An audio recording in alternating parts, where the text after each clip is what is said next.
Okay, excellent. If everybody could take a seat, we can commence with the next panel. Should be a real treat as well. Fantastic variety of different contributors. So this panel is entitled Fanon on the question of what if the Global South ruled the world? What if the Global South ruled the world? And I'm really fortunate to be joined by Azad Sharma, the Colectiva Feminista, and with Professor Lewis Gordon as well, who you would have seen present a little bit earlier, but you might have had the opportunity to present your questions and thoughts to his engagement. So we're going to get right into it. I won't take up too much more of your time, and we'll commence with... Okay, yeah. As well, if anyone's interested, Roman and Littlefield are selling a variety of books, a lot of it connected to some of the authors you will have heard from today. I believe it's at a substantive discount, 60%, I believe. So, that's, it's Christmas season, so if you want to get someone some exciting Christmas reading, that could be the place to do it. So we're going to start right off with Azad, and we will take it from there. Thank you. So I'm actually just going to read some poems because I'm a poet, and I actually wanted to begin by paying tribute to Sean Bonney, who was a London poet who recently passed away quite tragically. Sean Bonney's poetry is really widely available online through his blog, and the mood of his blog is Fanon in capital letters. So I thought, as I'm at a Fanon conference, it was kind of the mood. So this is his ACAB nursery rhyme.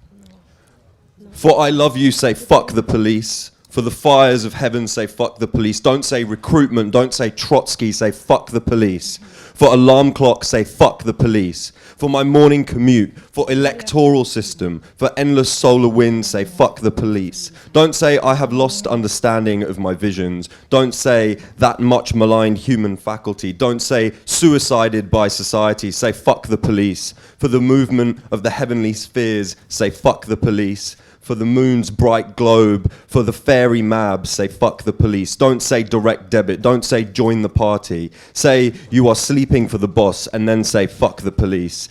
Don't say evening rush hour, say fuck the police. Don't say here are the steps I've taken to find work, say fuck the police. Don't say tall skinny latte, say fuck the police. For the earth's gravitational pull, say fuck the police. For make it new, say fuck the police. Don't say spare change, say fuck the police. Don't say happy new year, say fuck the police. Perhaps say rewrite the calendar, but after that, immediately after that, say fuck the police. For philosopher's stone, for royal wedding, for the work of transmutation, for love of beauty, say fuck the police. Say no justice, no peace, and then say fuck the police. That's for Sean Bonney.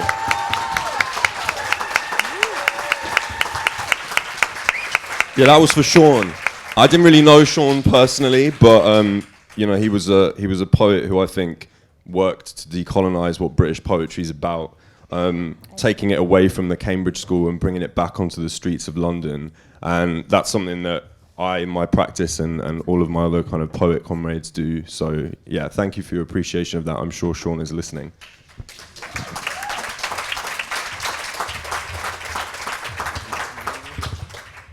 Okay, so I'm going to read some of mine too.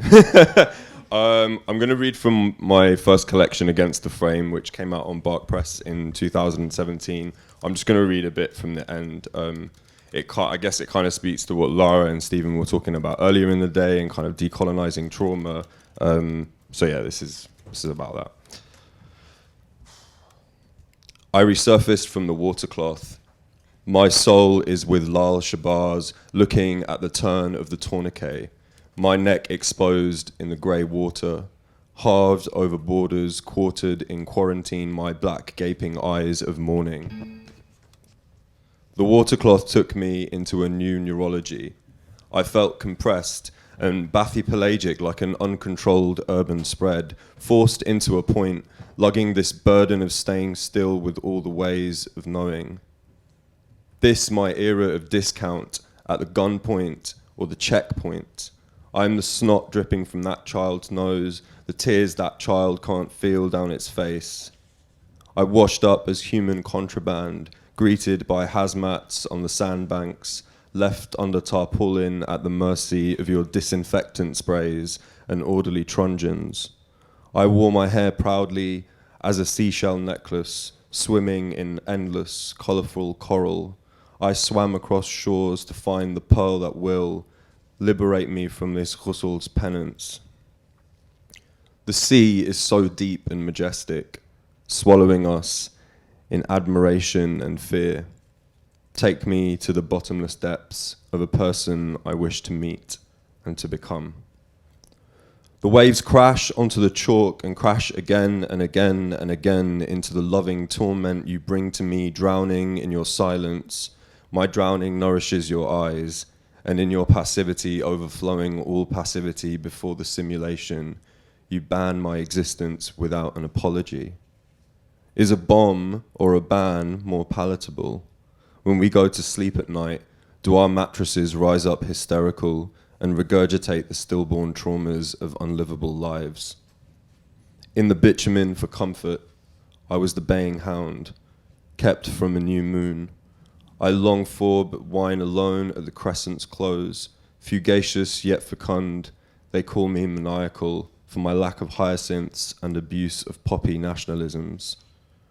I stabbed his moth into my solar plexus, punched the new sky's plexiglass and cast each poem as a kiss of death to all words lying resilient against your frame of silent witnessing, thankful for boot heels and bad moods belt buckles.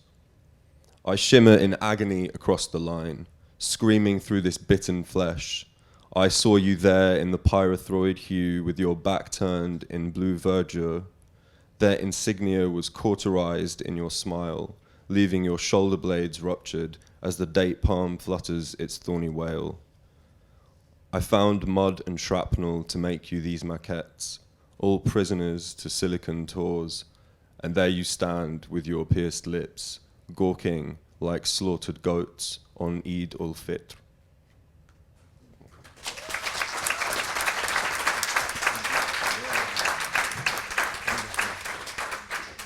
Thank you so much for that, Azad. And hopefully, maybe if there's time, I might even share a little bit more. But for now, we want to move along to another one of our panelists. We've been really fortunate to be joined by the Colectiva Feminista. We were joined by Sally, Vanessa, and Patricia. And the Colectiva Feminista have been active in Puerto Rico since 2017, and were instrumental in the resignation of Governor Ricardo Rosello. And so we're really glad for you to join us. And take it away, Sally, Patricia, and Vanessa. Yeah, thank you very much, and thank you for bringing us here. Thanks, Nelson. So we are going to start with the premise that we have for today's panel. What if the Global South ruled the world? And we are just it's going to be like kind of a round presentation. And I'm going to start. In the second radical feminist school of La Colectiva Feminista en Construcción, Katsiri Rodriguez Velázquez explained that liberation is an oppositional stand against the system. We can't invert the system in order to be free, or as Audre Lorde would have said, we can't use the master tools. That's why, in that sense, the idea of the Global South ruling the world, it wouldn't be the answer or the best strategies to find freedom. However, if we take a look at the premise under non-Western eyes, if we decided to change the meanings of concept, if we build a new meanings, we could understand the concept of ruling in the way that the Zapatistas understand it, mandar obedeciendo, lead by obeying, and the idea of mundo as mundo de mundos, a world in which there is room for many worlds. That means to work from our own spaces and use or create our own meanings, and strategies that we've been using in La Colectiva for the last 2 years. For example, we have proposed arrests and embargoes or foreclosure as radical politics. One of our activities involved us, our group of women, performing a civil arrest of a corrupt and misogynist mayor of Puerto Rico. For another activity, we performed a foreclosure of the 3 principal banks in Puerto Rico. In both activities, we were reverting the roles of the state and performed them in a way that could potentially bring us a little bit closer to social justice. Even the idea of radicalism needs to be explored on the non-Western eyes. I think of what Saidiya Harman explained in her book, The Belly of the World, a note on black women's labor, and how difficult, but at the same time radical, can be to imagine freedom in the belly of the sheep or the plantation, or to think of the possibility of love and care in the confines of the extreme normative violence like slavery or colonialism. Learning from the text of Harman and other black and decolonial feminists, we can say that the two main projects of la Colectiva Feminista en Construcción, Construyamos Otra Vida, Building Another Life, and La Esperanza Radical, Radical Hope, are rooted in that type of radicalism. Chela Sandoval develops in her book Methodology of the Oppressed the theory of oppositional consciousness based on the work of US third world feminism, which does not focus on fixed identities like white feminism have done, but on the different tactics that are on a constant revision depending on the particular struggles. Reading and discussing Sandoval's theory as a group, we have realized how La Colectiva have been somehow applying this theory in our different activities, from meaning making to politics without guarantees, and using the famous motto of the Black Panthers, by any means necessary. In La Colectiva, we've been taking the necessary risk in order to keep building a popular movement.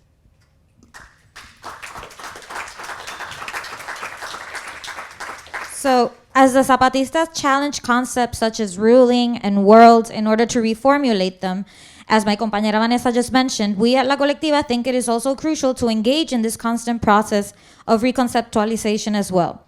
The political work of La Cole is in part born out of an attempt to reformulate concepts of the modern, capitalist, racist, patriarchal, neoliberal, singular world in order to propel what the Zapatistas called a world of worlds.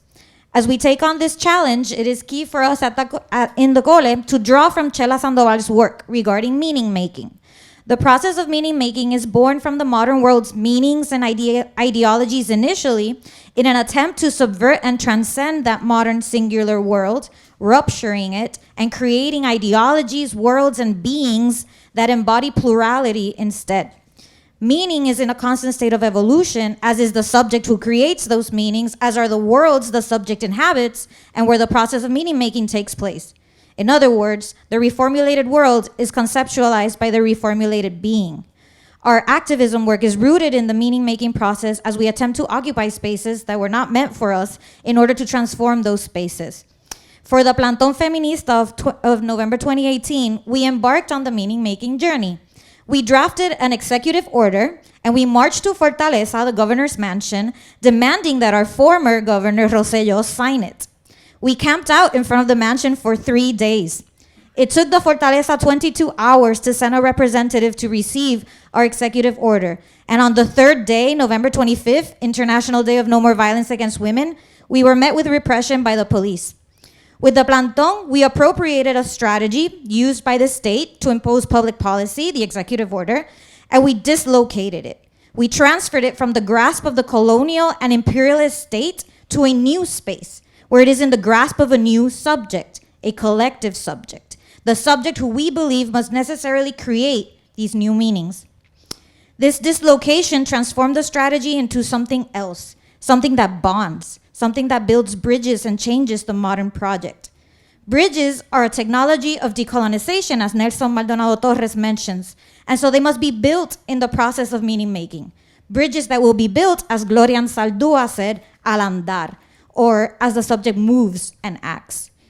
These bridges connect us across identities, across worlds, and across traumas, allowing a crucial exchange to take place, one that makes the collective subject possible and nourishes plurality. These bridges we must build connect the wounds we bear, the wounds inflicted by the modern system. This collective subject for us in La Cole is a subject in constant action, who makes meaning and inhabits or aims to inhabit the world of worlds. For the Colectiva, the collective subject is revolutionary, oppositional, and militant in the face of the colonial and imperialist state. Therefore, to us, it must be the collective subject who sets out on the endeavor toward meaning-making and bridge building. The executive order of the Plantón Feminista and all that resulted from it was a reformulation carried out by a reformulated collective subject. The executive order was drafted from 150 demands collected after a feminist assembly earlier that year. As we have continued to generate the debate regarding the state of emergency, the Colectiva continues to work with other organizations as well, such as Proyecto Matria and Movimiento Amplio de Mujeres, and together, we have continued pressuring the current governor, Wanda Vázquez, occupying spaces within Fortaleza, guiding the debates held within those spaces, and transferring them to the public sphere. The state of emergency also played a role in the mobilizations that led to Rosello's resignation this summer. The collective power that was built on the streets of Old San Juan this summer gave rise to people's assemblies all over the island, several of which included the state of emergency as a major demand. The meaning-making process is a result of exchange. So when we reappropriated the declaration of emergency, when we occupied the streets of Old San Juan to declare it, we aimed to cultivate a revolutionary exchange that generated a collective militant subject. The executive order was never signed, and even if signed, would not eradicate gender-based violence on the island or even guarantee the government taking the issue seriously. However, the debate now inhabits an alternative space and is now in the hands of an alternative form of being, a being who had not been contemplated before as having that ability. An alternative being who does not seek recognition from the modern world, but who transits within it, occupying its spaces, its language, its ideologies, and without it, creating new ones instead. Through an oppositional stand. In appropriating imaginaries, we've broken down doors not meant for us, and we've occupied spaces with the aim to transform them.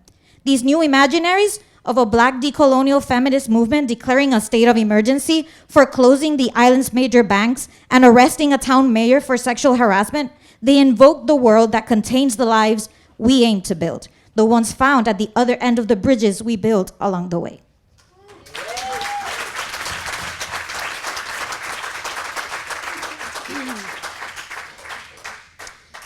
The concepts of meaning-making and collective subjectivity that my compañera Sadi has been talking about became tangible for us last week when we held a 10K, which I think I might still be sore from.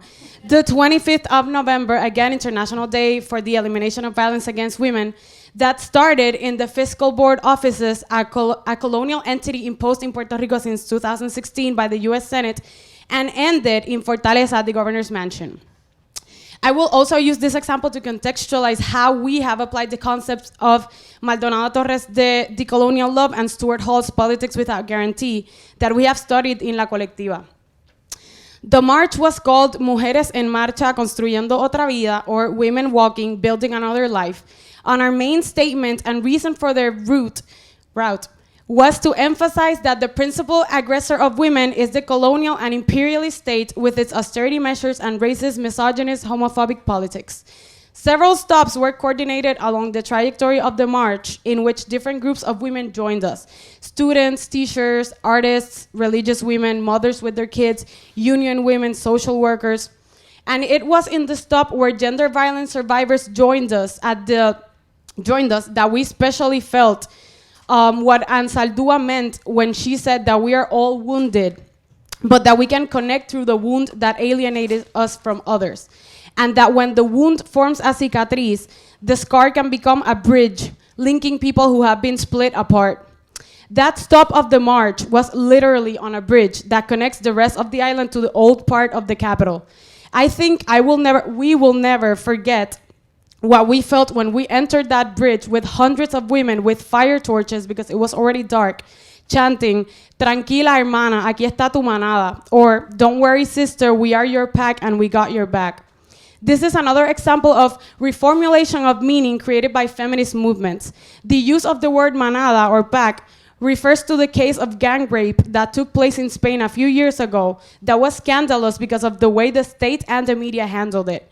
However, the word was reformulated by the Spanish feminist movement in a way that now represents solidarity and sisterhood. And that moment that we got to the bridge chanting, "Tranquila hermana, aquí está tu manada," that shared experience that was created also from the necessity of connecting with others was only felt by the people who were there in the body-to-body contact. And once again, we put all our hopes and energy in something for which we had no guarantees whatsoever. In fact, we received a lot of criticism from people we first communicated the idea to because they thought it was too long of a distance, unrealistic, and that people wouldn't show up. But we took the risk and formed a coalition with other women to organize something that none of us had ever done before or participated in before. And to us, this is just another example that fuels us and encourages us to continue betting on radical hope and imagining and building another life. And I think that love that moves us toward other people to build power, to build community, has always been in La Colectiva, even before we could call it by its name or theorize it. That love is the one that led us to organize the Feminist Assembly in 2017, in which we collectively built the more than 100 claims that we are still pushing and making visible. That love is the one that led us to organize the feminist wave in that same year's Primero de Mayo, International Workers' Day, a traditionally male-dominated movement. That love is the one that led us to organize the feminist strike also that same year with little to no support because other feminist women-led organizations didn't believe in women's capacity to single-handedly interrupt the day's labors. All this being said, we will continue to bet on coalitional work because, as Charlene Carruthers says, we are fighting against formidable enemies, but we are optimistic and steadfast in the idea that we can learn to treat each other better. We are practicing and theorizing as we go. We are seeking to eradicate oppressive systems in the world, and all of our effort is worth it. Because as the Zapatistas say, la toma del poder, no, es más difícil, un mundo nuevo. It's not about taking power, it's harder than that, it's a new world.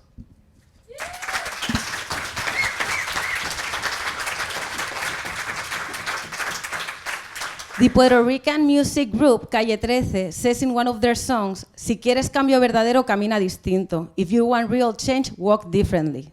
As my compañeras have explained, in La Colectiva, we've been seeking and developing new ways of activism in order to not only organize a popular movement, but also to point out the necessity of new ways of confronting the state and the system.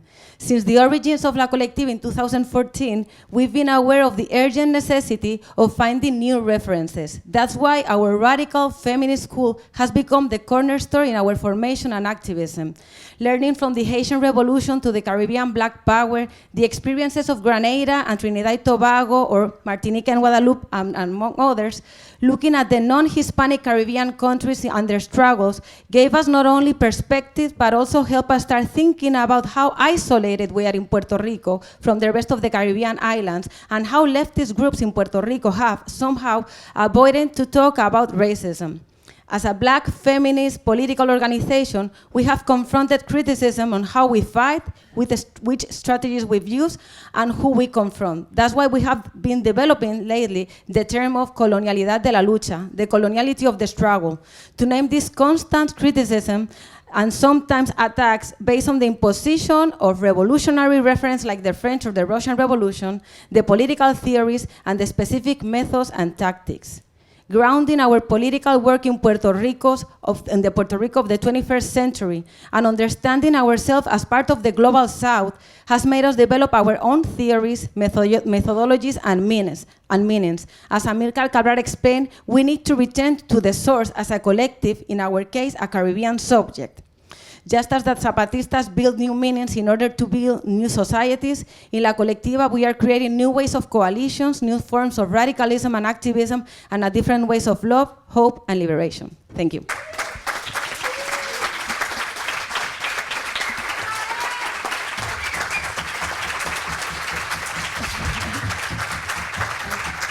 Now, we want to show you something really fast. It's a video that it's about the year of 2017 because that was a big year for La Colectiva. Hopefully, we'll be able to do it. Yeah. There's no sound, but it's okay. Oh. Okay. One second. ¿Ahí? Okay.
That's it. Thank you.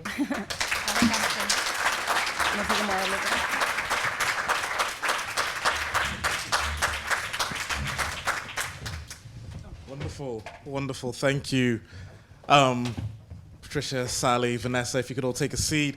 I mean, I'm just trying to catch my breath. I mean, first of all, I think that the kind of lived example of meaning making in actual public assembly and collective solidarity is, a real example for a lot of what we've been talking about over the last few days, and to see it not only be realized but to have real substantial impact is, inspiring. So thank you for that. If there's any questions or comments or engagements from the audience, I really want to welcome and invite you all to share those now. Either Azad for the poetry that he shared, to Lewis, who you obviously heard speak before, or to the Colectiva Feminista. Now's your opportunity. See, there's one at the back.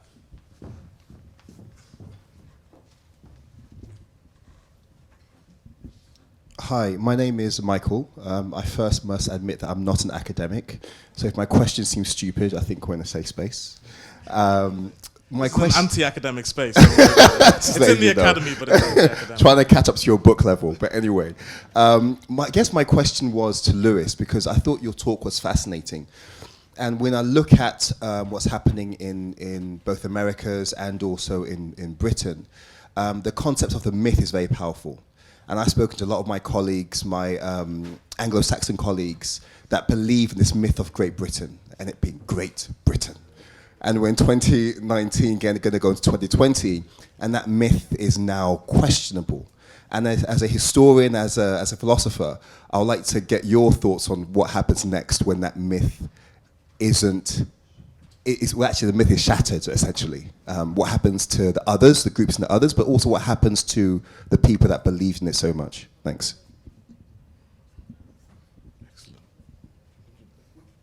Should we take a few others as well? If there was sort of hands up in the audiences. There's one just down here at the front.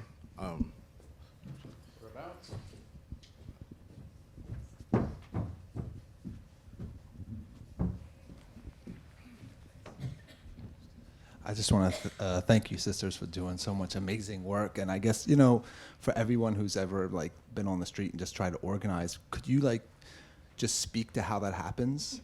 Right? I mean, you're doing such incredible work, right? How does that materialize? I know it's kind of a goofy, nerdy question for organizers, I guess, but, because it's just so... Yeah, I'm goofy, and so if you could speak to that in any way, and also maybe how this incredible sort of coherent platform you have. Your language is so just fucking strong and inspirational, too, and it's just that... And it shows in the street and it shows in your program. And how does that manifest itself in the real world? What's the process, I guess? Absolutely. Thank you, all three of you. That was really, really great. Actually, so I'm going to take off my poetry hat and put on my publisher hat now. So it's, there's a really thriving small press culture in the UK, which has been quite instrumental in galvanizing a lot of kind of underground Marxist, leftist, feminist, queer poetry. And I was wondering, actually, through your organizing, if there was a similar role of publishers in that, and how you were kind of using print culture as well. Even though I know we're in a really kind of image-dominated society, I always feel that print gives you something of a trace that you can carry with you, and it kind of documents activities in a way that I don't think images always do, because they're quite ephemeral now on the internet. So yeah, I'm wondering if you'd had experiences with that and if you could talk about them. Excellent. So 3 really insightful questions there. Just to recap, what happens when the myth of Great Britain, the myth of Britain becomes another island, the connection of the other islands, as we heard a little bit about in relationship to the Caribbean and places like Puerto Rico, what happens when the UK gets, understands itself within that cosmology, the practicalities and logistics of organizing struggle within the street, and also the relationship between contemporary grassroots feminist organizing and the kind of histories of print culture, and what kind of role for self-organizing around the distribution of literature can play, type of thing. Excellent. So we'll start off with Lewis. Go ahead. Well, first, thank you for the questions. And for those of you who are curious, we're not practicing old Orthodox style of the men on one side and the women the other. I have multiple epilepsies, just to let you know.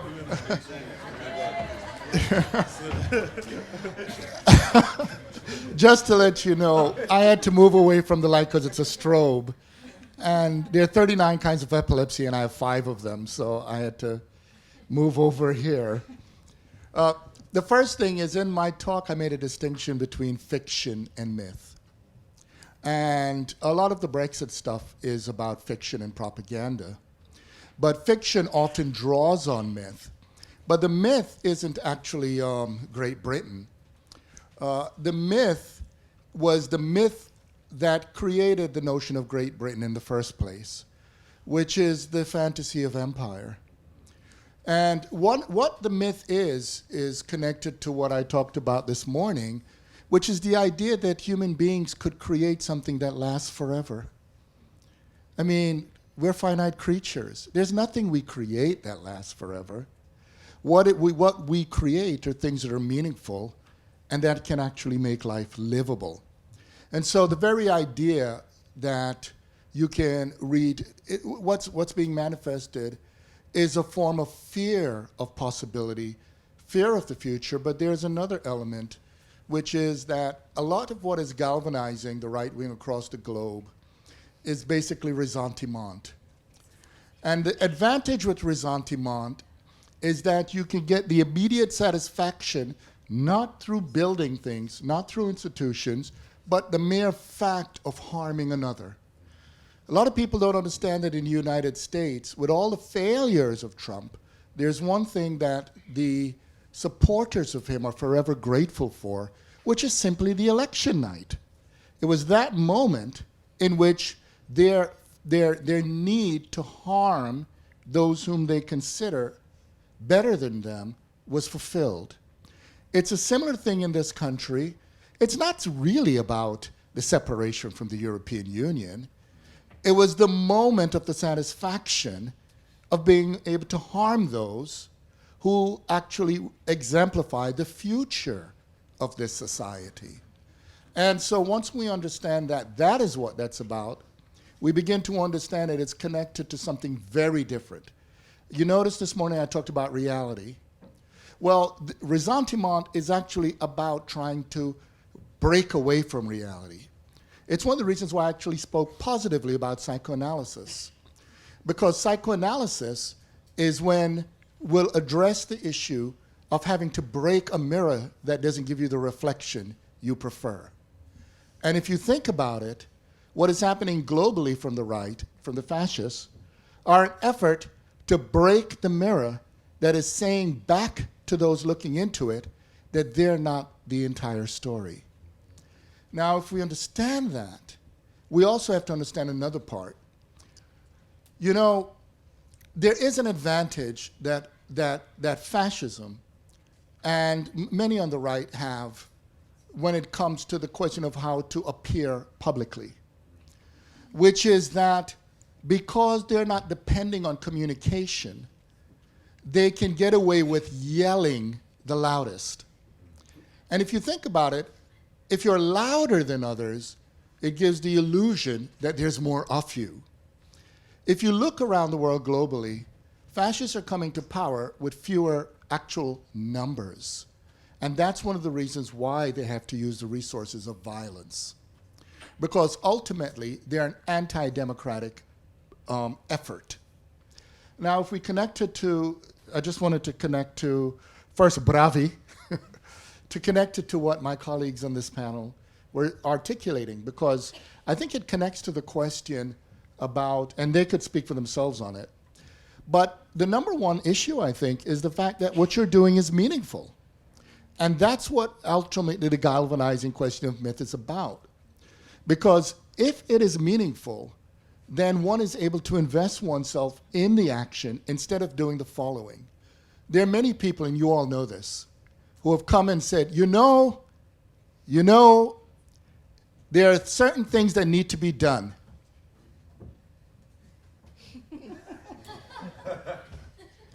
There are always people who want things to be done, but want somebody else to do it. But there are those who understand that identifying a problem is a calling to address it. And with that said, I move to my co-panelists.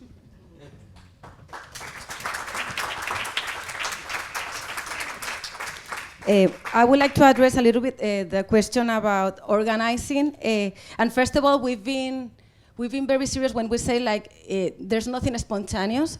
So and that's something that our compañera Sharian always said, like we need to have a political, we need to know what's going on. And 2017 was an important year for many reasons. First of all, we started in La Colectiva, and the first thing that we did was our manifesta. Some of us were already activists, and we were with socialist and communist organizations, and we didn't want to be there anymore. So we were thinking about what do we want to do, There's not only one way to do it, but what do we want to do? Where do we want to spend our time, and where do we want to spend, our life working and building something? So in 2016, there was the movement Ni Una Menos in Argentina and also in Latin America about all the feminicidios. In 2016 also, we had the fiscal board in Puerto Rico where they just imposed a fiscal board, so nothing can happen before the fiscal board decided. So it's like the metaphor of the colonialism. But also in 2016, Trump was elected, and that somehow affect us, directly. So in 2017, women wanted to get organized. And normally, women groups in Puerto Rico, they have to do the service that the government is not doing. So I understand the critique for the NGOs, but we know that, for example, with some compañeras working in those NGOs have saved thousands of lives of women because the government is not doing anything, and it has every time less money. So in 2017, we were gonna do an activity that we were doing like for the last three years about abortion. Abortion is legal in Puerto Rico, but a lot of people doesn't know about it. And normally, 20 people will come. So we did that, and more than 80 women came. It was the same day of Women's March, and we're like, what the hell is going on? So we were saying, let's do it. So by that year, we say okay, let's do a women's strike. Let's do it, March 8th, let's do a women's strike.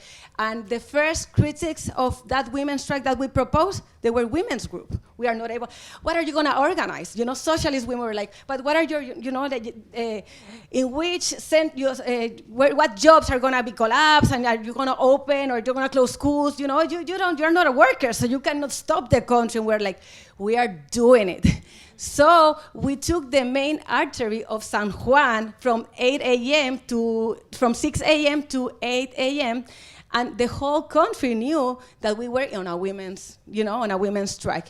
That same day, all around the country, women decided to join the strike, just closing streets, just paralyzing from 11 to 12. So it became something that everybody wanted to be there, So that was a good year. Then we have the Feminist Assembly, and then we have the 150 reclamos. What? Claims that we took to the governor, and they were going really, really, really good.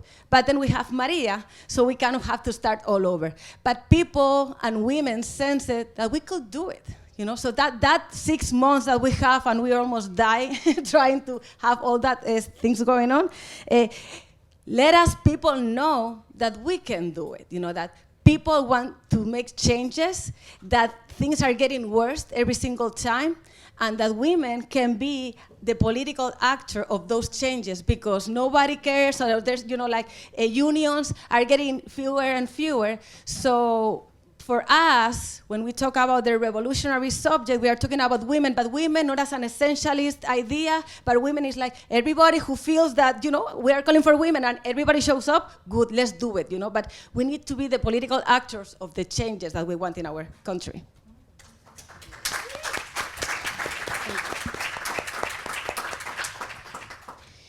And I just wanted to maybe add a little bit to that question. I am the newest member of La Colectiva, and what I've learned or what I've seen since I've been in the organization is that since La Colectiva started, a lot of women have come in and out for a lot of different reasons.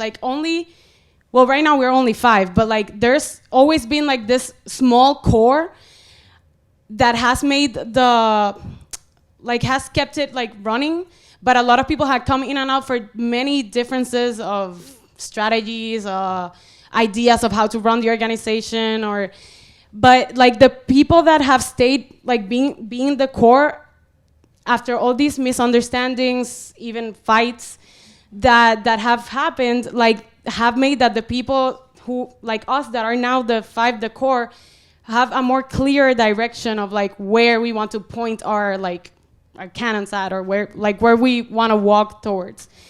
And about the other question about print culture, I don't know if maybe one of my compañeras wants to disagree with me, but I think that maybe our focus has not been necessarily, for example, signs or that kind of document, but we do have and we do incorporate arts, and we give a lot of importance to aesthetics to our organization. For example, I'm not sure what was the year that on Black Friday we created coupons, and we went to the stores where the lines were waiting for the stores to open, and the coupons that we created were I'm struggling to explain it.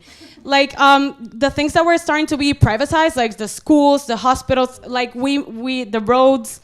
It was 50% off on, for example, and that was our way of maybe while the people were waiting to enter the stores and kill themselves over stuff, we were handing out these coupons for the things that were being privatized and stuff. So that's an example of how sometimes we use art to portray a message. And then, for example, we also do a lot of, pasquines, wheat paste, ¿cómo se dice eso? Posters, fanzines, leaflets.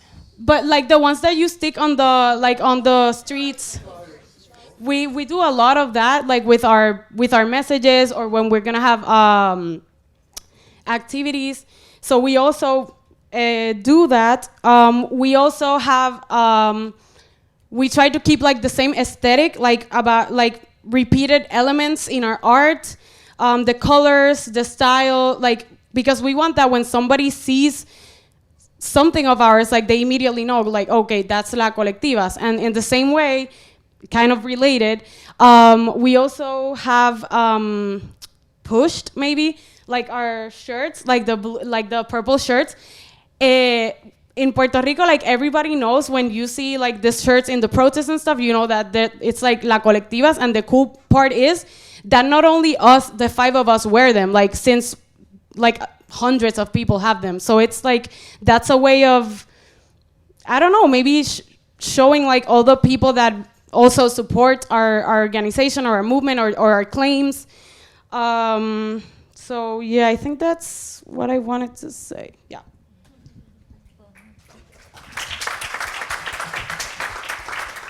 I also wanted to add, when it comes to materializing street organizing, I think our goal with political formation is super important, right? And that's actually how both Patricia and I came into the organization. The radical feminist school was kind of what recruited us. And when we enrolled in the school, we were not part of La Colectiva.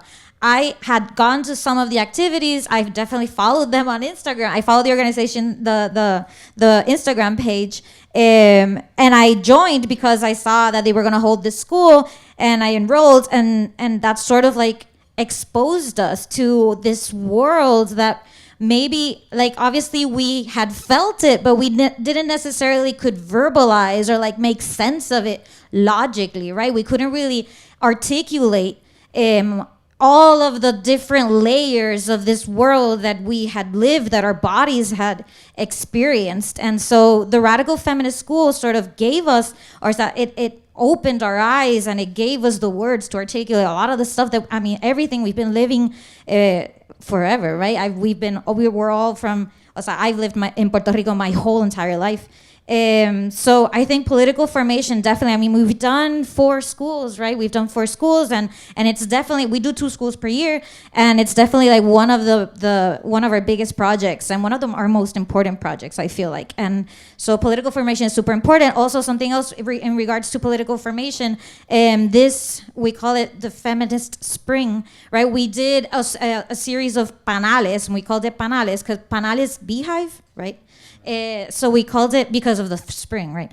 So they were different like video clips that we posted on our Facebook where we discussed like the public debt, right? Puerto Rico, our government has steeped us in this $1 billion debt and that's what they're using to justify all of these austerity measures on the island to pay off this ridiculous debt.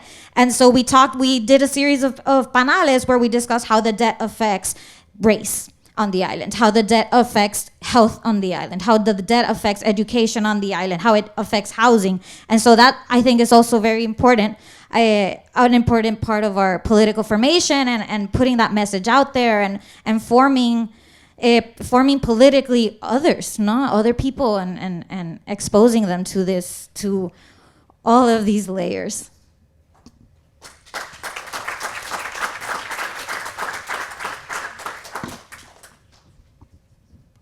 Thank you. Further questions and comments from the audience? One from Jorge at the front? I think, Oscar's just bringing the mic. It's just a brief question, and it's to the lady right next to you. You. I'm sorry, I don't know your name. Marisa. Marisa, you say something, and then I was thinking. You said that there was a Caribbean. How you from Caribbean identity? What is it? How would you describe that? Okay, we're going to take a couple more, and then we'll go to the panel. So we've got one on Caribbean identity. Thanks so much for that, y'all. That's amazing. I have a question on, you mentioned political formation in La Colectiva. I was wondering if those in diaspora, whether Puerto Rican, otherwise, have been able to take part in your kind of political formation, or being able to embody your kind of claims in politics.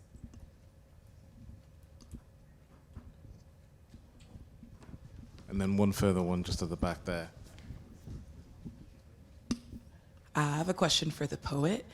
Yesterday we had a really beautiful conversation about decoloniality and poetry here on the streets in London, and I would love to hear you talk more about that. And exactly like the movement that you're involved in terms of poetry and the streets and movement building. Excellent. Could I just add to that last poetry question as well, in terms of not just in talking about your poetry, but to kind of reverse the question that you asked to the Colectiva about your actual building of an independent press and an attempt to do a kind of on-the-ground grassroots organizing as well. And then one short one as well from Rael, and then we're going to go to the panel. Thank you. In your presentation, you mentioned Colectiva Feminista from Puerto Rico. The question is for you, one of you. I don't remember, maybe it's you. You mentioned you have some relation with Martinique and Guadeloupe. Could you tell us more about? Thank you.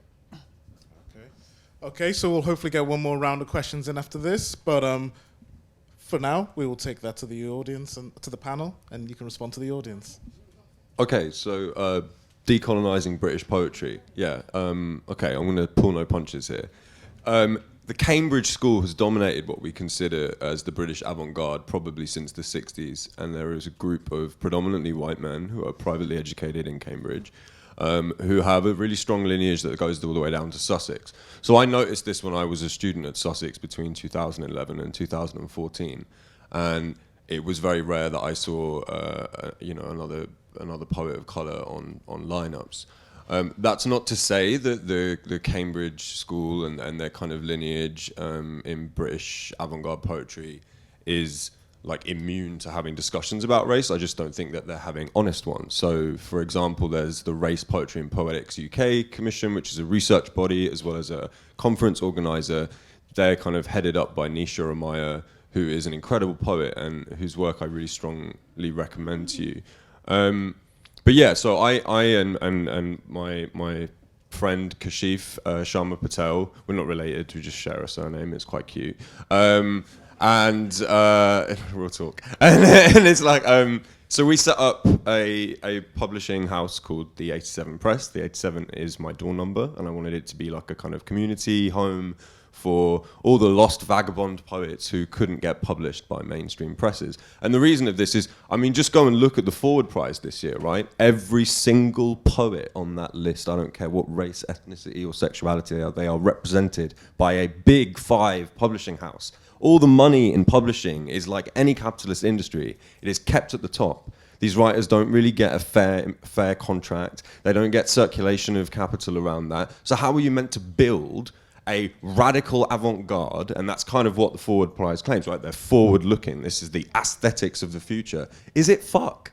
Is it fuck? They all sound the bloody same. And if we are going to do anything radical, and if we're going to pick up the mantle of radical poets like Amiri Baraka or Aimé Césaire, we have ancestors in poetry that we should be kind of looking at and reading more. And we should be writing back against the empire within Britain, as Salman Rushdie has called it in the 80s. And that's what I wanted to build. So that's what we started. And we started that by hosting poetry events, publishing poets that weren't getting the nod elsewhere. I have some books on me. If you want to take them off me, that would be great. Lighten my load on the way home.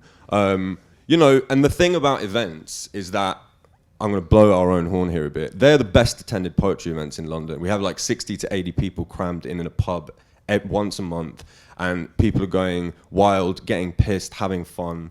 And it's all in the name and love of avant-garde poetry. So what that shows you is that, if we want to talk about it in neoliberal terms, that A, there is a demand for avant-garde, radical, aesthetic poetry that cares about its status as poetry and isn't trying to reel off a kind of diaspora masala poem like Rupi Kaur or any of that rubbish. Yeah, we actually care about who we are in Britain. And that, like the gentleman asked, the myth of Britain. Britain is already a creolized nation. The poets, the writers already exist here. It's taken however many years for a Booker Prize to be given to a black or brown person, and then she gets elided in The Guardian. This is the kind of racism in the publishing industry. This is what we need to change. So my advice to young writers and to people who want to decolonize publishing is to go down to the grassroots, because you will always find poets. There's one right there, James Goodwin, great poet, great thinker. Yeah, he's taught me a lot about black study, and I'm grateful for the comradeship. Yeah, but that's how it works. You go out and meet people. You can't do this by sitting in an office and typesetting a manuscript. You have to go and meet people, and that's what grassroots organizing is for me. That's what it is for the 87, and it's something that I think, I'm growing to be really proud of, because it's put me in touch with so many wonderful people and got me on this stage probably too. So thanks.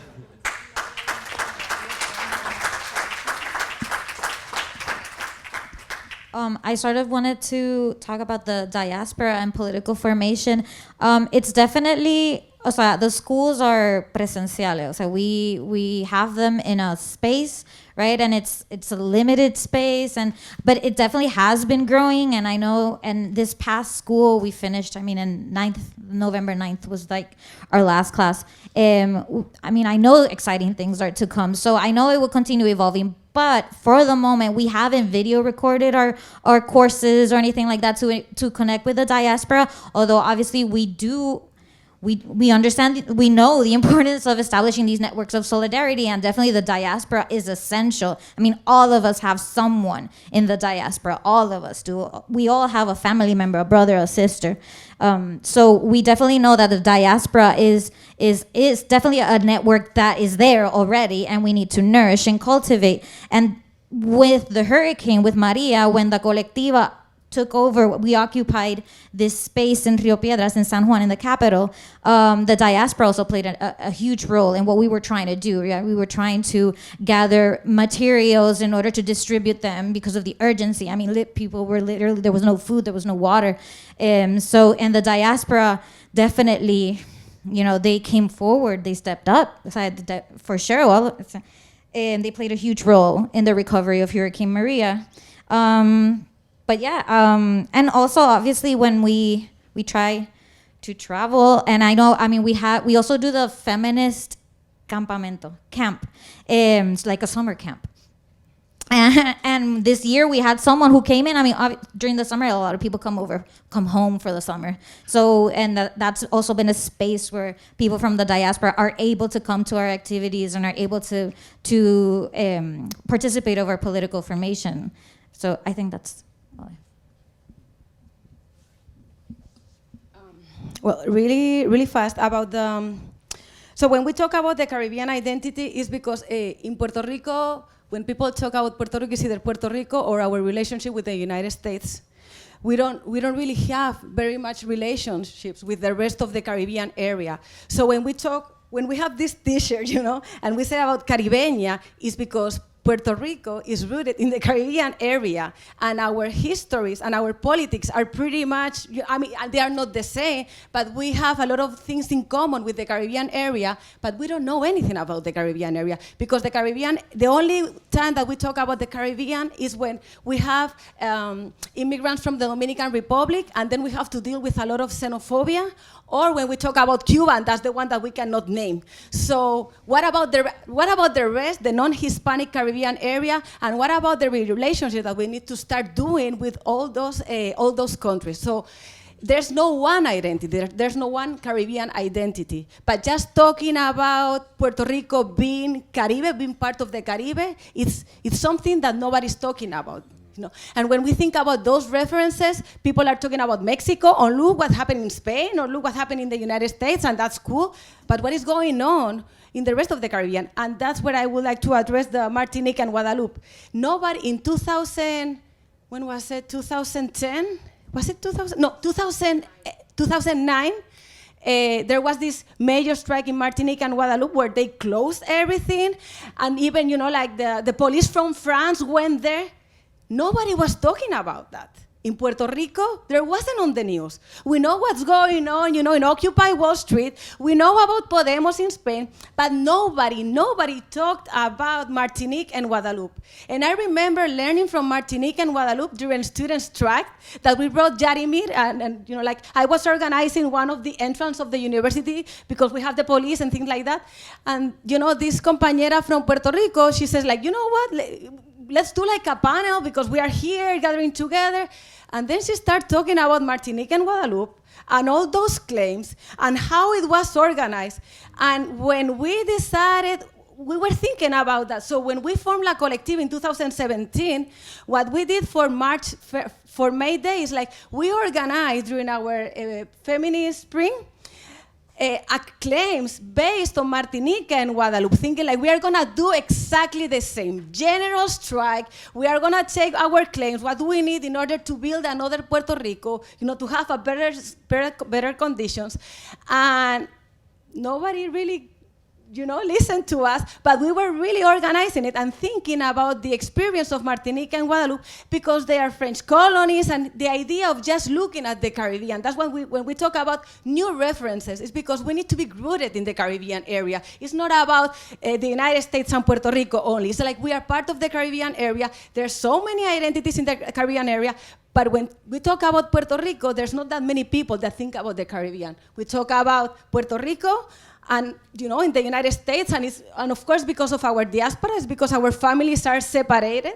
And for example, for us, there's something that we need to think about it, because when we think about independence, we don't want borders between Puerto Rico and the United States. We want to keep seeing our families. We don't want boundaries. So that's another thing that we have to keep thinking about it, And last thing, and very, very, very fast, when we talk also about the diaspora, for example, we have had also we have learned a lot from Black feminism. So, for example, in this last radical feminist school, we have Demita Fraser, and she was part of the Combahee River Collective, and she was here. She was there. In our radical feminist school, also as Nelson Maldonado. And we have a lot of compañeras that come and interview us, and we try to keep in touch with them, but something that we tell them is like, we cannot organize you from Puerto Rico. We can help you, and we want to join you and be with you, but you need to organize based on where you are. You're in the United States, we are in Puerto Rico, so even though we can share and have that solidarity, don't worry. And we can have that solidarity. We can help you, and we will help you to organize you, but you need to organize yourself, and we'll be there to help you.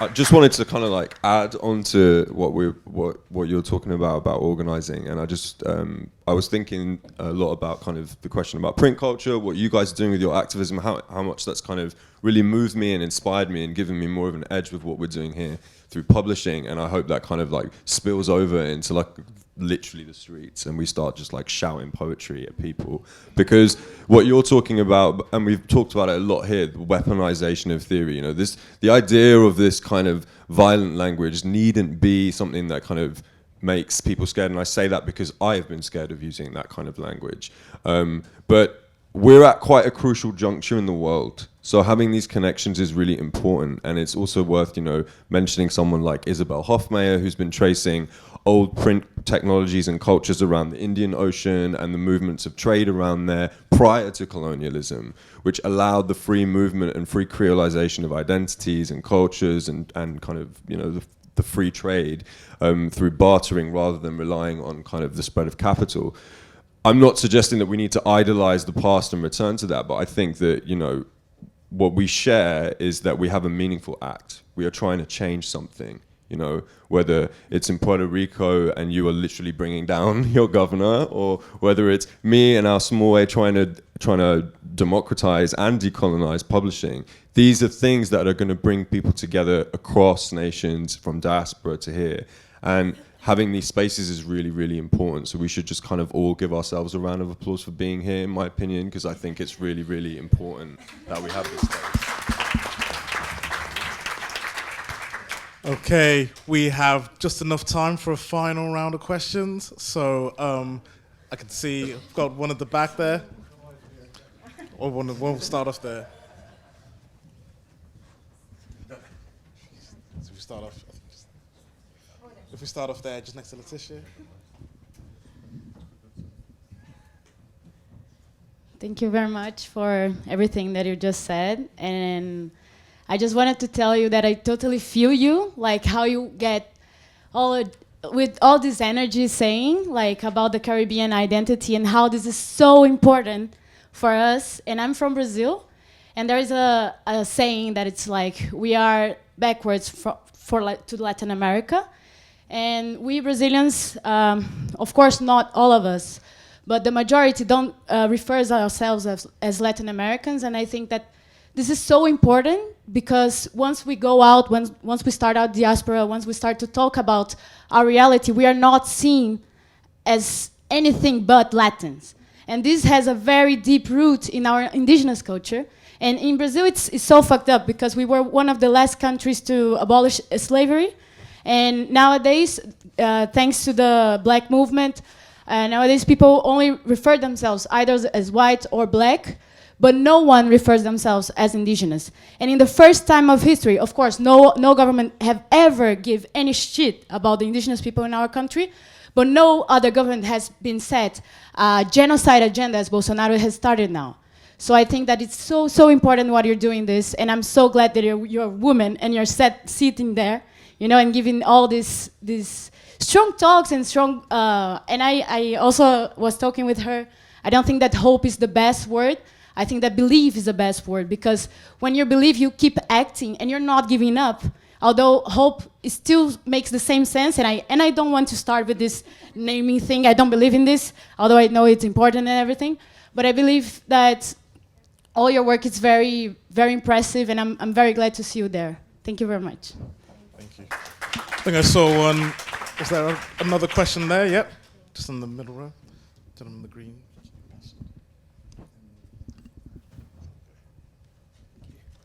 Hi, I'm actually fairly new to Fanon and his thoughts, so forgive me if this is a bit of a basic question. So when I was reading The Wretched of the Earth, I was under the impression that violence essentially is necessary to decolonize, violence in the specific context of settler colonialism. Does that still apply to a neo-colonial world? Because we've talked about forms of resistance and epistemological or activism and so on, but what is the role of like violence in the current system where we've got these neo-colonial structures? And secondly, Professor Lewis, you mentioned like the distinction between freedom and liberation, and also responsibility that comes with freedom. Could you just elaborate on what exactly that responsibility entails? Thank you. Excellent. And a final question. So you haven't, is there just one in front? Just in.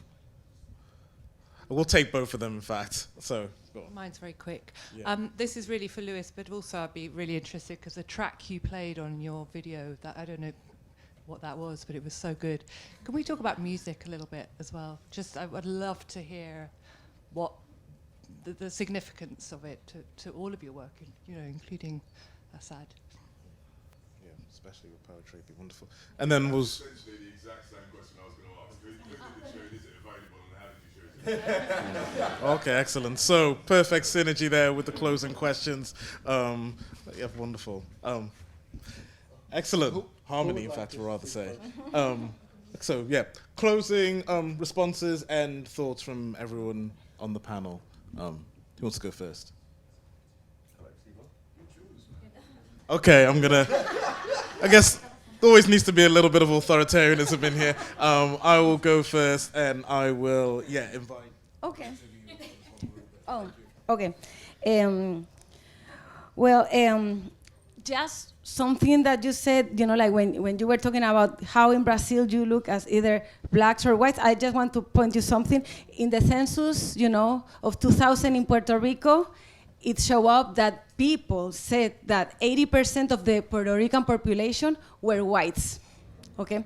So we don't talk about race. The left doesn't talk about race. It's imperative to talk about race. So I think that we don't want to be part of the Caribbean, because being part of the Caribbean, it's being black.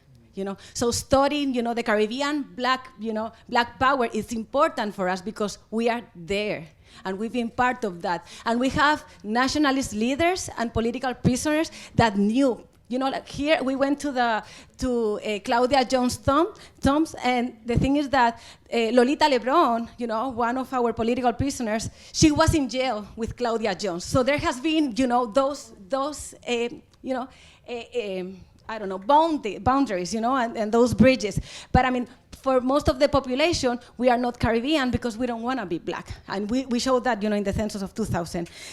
Really, really fast about what's violence. I mean, violence is this, you know, violence is the system. So I think it's I always get very tired when they say that violence has been the method because that's the method of the system. And they are not going to give us freedom unless we use any means necessary. And when I say any means necessary is whatever we need to do in order to get freedom. That's it. And one last thing, when we talk about music and the power or art, that's something that, you know, I started doing it when I was in La Colectiva. At the beginning, I was like the true Marxist, and I was a Trotskyist, and, you know, it was something so boring, you know, and misogynistic and white.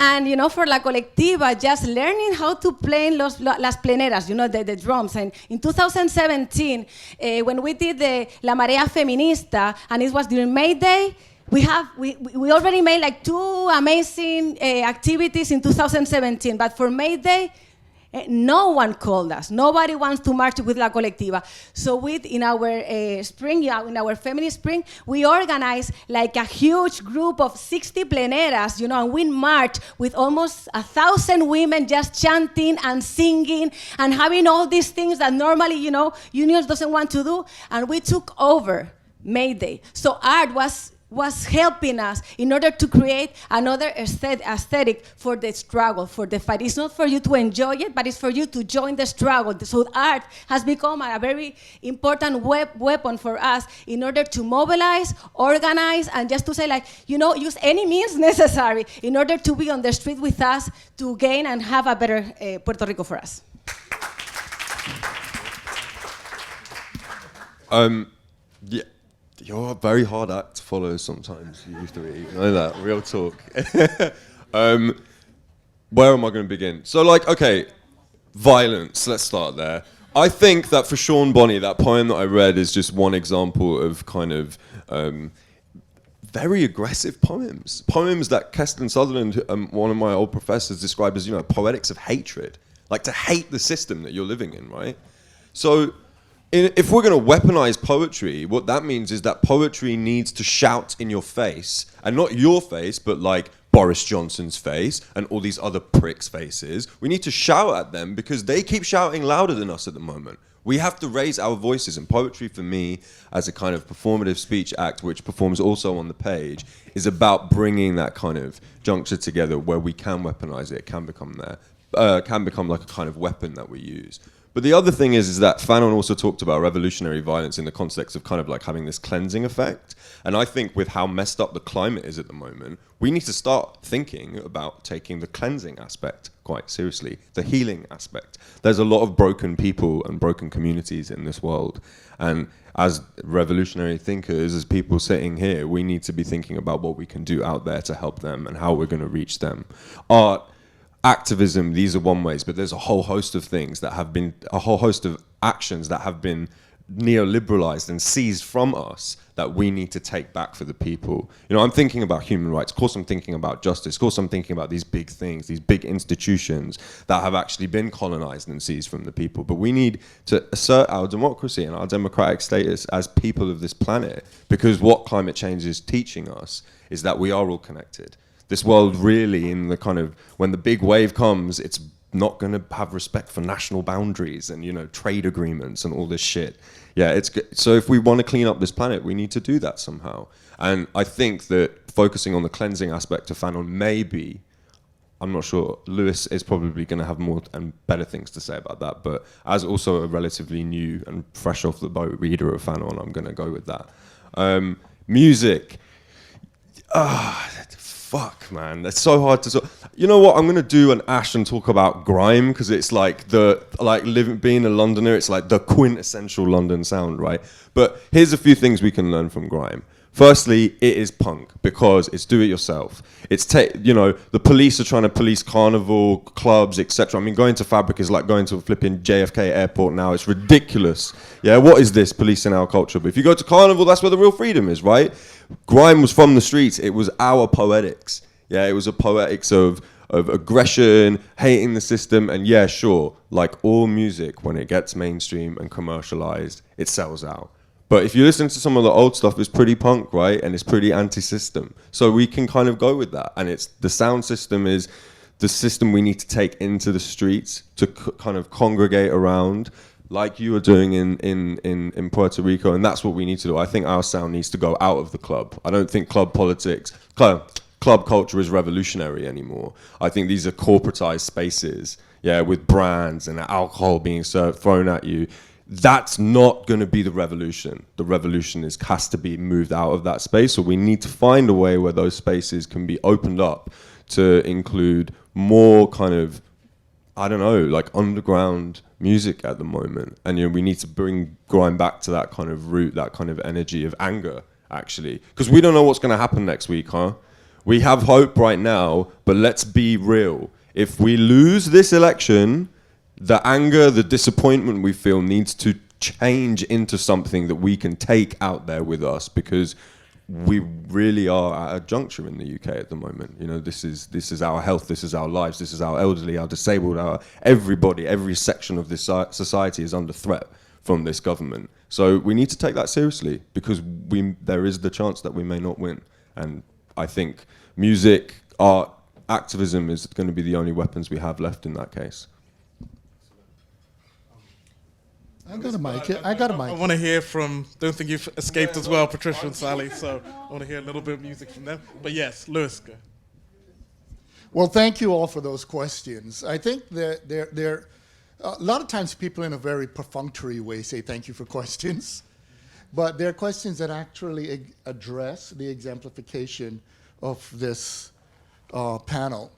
We weren't planned originally to be a panel. It's just that this was already organized to emerge, but I was brought on because there wasn't an opportunity to discuss with me some of the things I talked about this morning.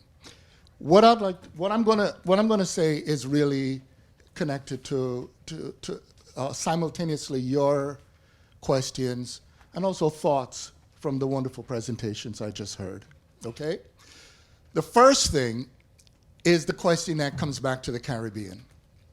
And the reason is we have to remember when we're actually talking about colonialism and coloniality, we're really talking about phenomena that were born in the Caribbean, okay?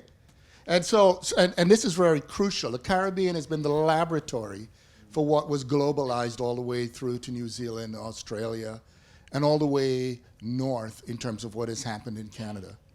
And so once we begin to understand that, we also need to understand that those events in the 15th century also were leading to the transformation of the very question of what it means to be a human being, which is why the questions of racialization, sexualization, and gender are part of the very questions of how we even talk about class with exploitation. A wonderful way of looking at this, for those of you who would like to look more, of course, is the work of Maria Lugones. And she talks about it in an extraordinary way, particularly when she talked about decolonizing feminism, because she wants to raise a question that in your praxis, you're actually putting to the forefront. The second thing that I want to bring that comes out of this question when we talk about what it is to be human is that simultaneously there was the generating of the erasure of ways of being human that produce certain forms of invisibility. One of them is the notion of the idea of your physical appearance. And this connects to the violence question in a variety of ways. Because you see, although people talk about violence, they don't actually talk about what makes violence violence. They often simply just presume you're talking about guns and knives, etc. But Fanon's point is that there's a difference between getting up and hitting your toe, which is pain, and getting up and someone steps on your toe, which is an act of, intentionally it's an act of attacking you. So what we're talking about is the deliberate infliction of suffering as part of the mechanism of a society. And that is the kind of violence he's addressing. Now, in Le Dernier Délégataire, what he made a distinction between is the mistake of trying to assuage the fears of violence in any system that presumes the lived ongoing violence is just. Think about it. If it's just to exclude most of you in this room, if it's just to accept the idea that police can batter you, that there could be the ongoing structure of licensed rape, if we can go down the long list of these, then if those are intrinsically just, then to turn them over would be considered violence. You see what I'm getting at? So what Fanon's point is, if you're going to try to persuade those critics that you're not violent, there's only one way you could do it, which is to do nothing, to maintain the system. So the very act of standing up against that system will make you violent whether you like it or not. And this is very crucial because what do you do when a system's legitimacy depends on the absence of your appearance? It means do not appear. if you're going to argue for your appearance, this comes to the other dynamics of how we talk about the question of visibility. And this is why I think it's very important that this organization got to, and I'm going to use this word, speak. The reason I say this is precisely because the kind of mechanisms that created the Euro-modern world and the kind of and the colonialism we're talking about was premised on the idea that a society is legitimate when women do not speak. It's a really crucial point, because I noticed, and I want to get it right, Melissa? Vanessa. When she spoke, there's a crucial moment when she said the word voice. And if you go and look at women's literature from antiquity all the way through the present, you will see in many titles the word voice. I'm curious, how many of you have read books where men have said they're looking for a voice? You've read some? But I bet you most of you can name at least 10 books with women or essays where women say voice. And this is very crucial because you see the political world is a world in which power is in voice. If you have no voice, you have no power. And so the very question of appearing, but appearing with a voice, is a political act which also requires transforming the very people to whom one is appearing, because one has to transform their capacity to listen. And there was a point Vanessa talked about listening.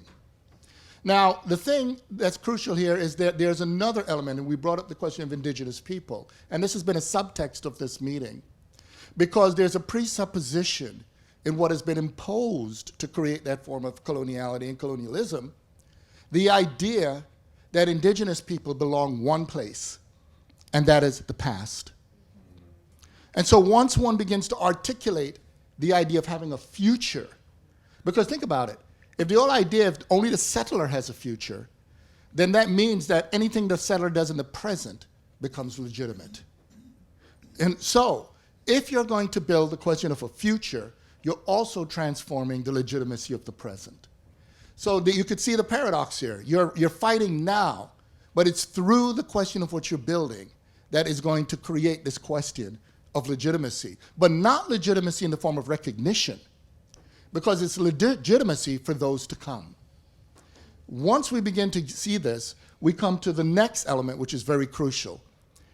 Because you see, if we move from that question of replacement, which is just one kind of violence, to another, and we get into the very question of struggling against a society that's premised on violence, which is what revolutionary violence is about, then we begin to deal with the question of ultimately not blocking those to come. Do you see what I'm getting at? In other words, the right is about the idea of blocking, the blockers. There are those who are not supposed to emerge within that framework. And if we bring it in the context of this island, the whole premise there is exactly what you said about creolization. My point was the real fiction. In fact, even the English language was never actually a homogeneous language. And so once we begin to take on that understanding of how it connects to the wider world, but even internal to itself, that there's a fiction about what it was, we begin to understand that the actual project we're dealing with is actually a group of people who are trying to block and homogenize the possibilities of this country. The last part, but I mean, I could go on, but the last part really comes back with music. But to get to it, we need to raise the question of why I talked about myth earlier and why human beings need the aesthetic dimension of life. You could give people food and shelter, but if you take away the aesthetic dimension of life, people will walk off a cliff and kill themselves.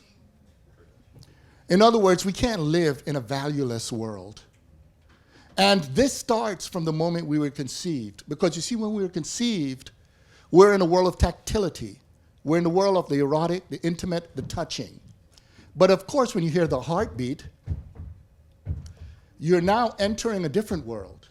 You're entering the world in which there is a dimension of communication that's connected to sound. And so when we think about this, that's the point at which you now have to think beyond yourself. And when you think that way, this is the reason why the struggles that would have been on the suppression, the whole idea of Euro-modernity has been to stop that rhythmic, that undertone, that beat, that aesthetic dimension of life, because it wants to pose on it rationality.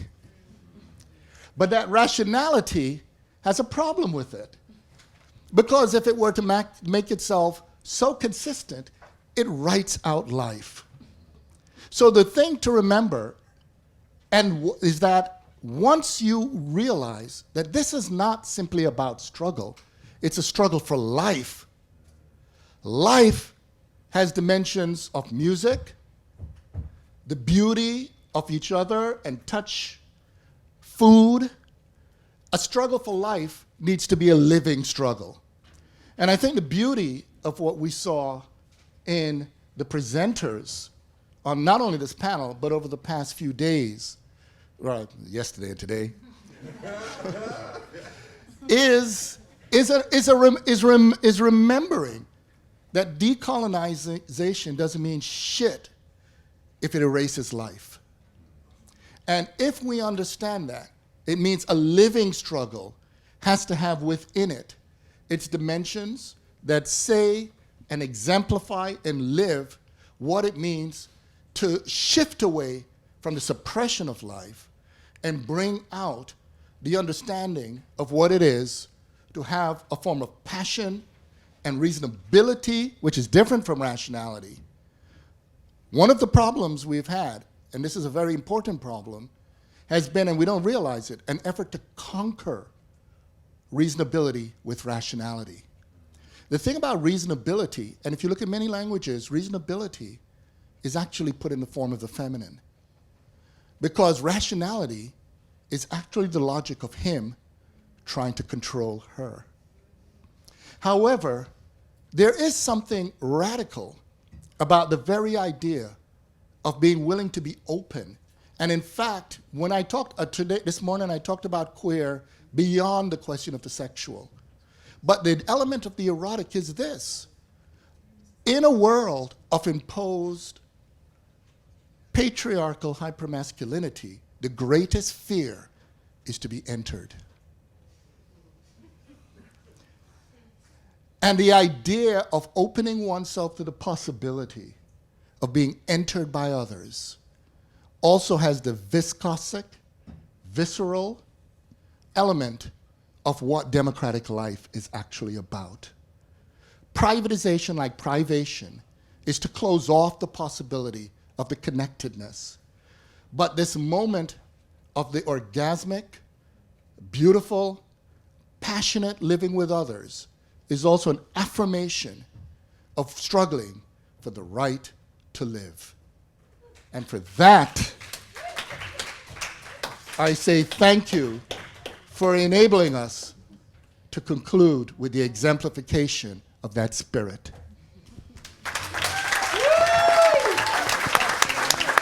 Okay, excellent. Well, I hope you'll join me all for thanking this audience, this wonderful panel, and for yourselves as well, and we'll move on to the next word. Thank you.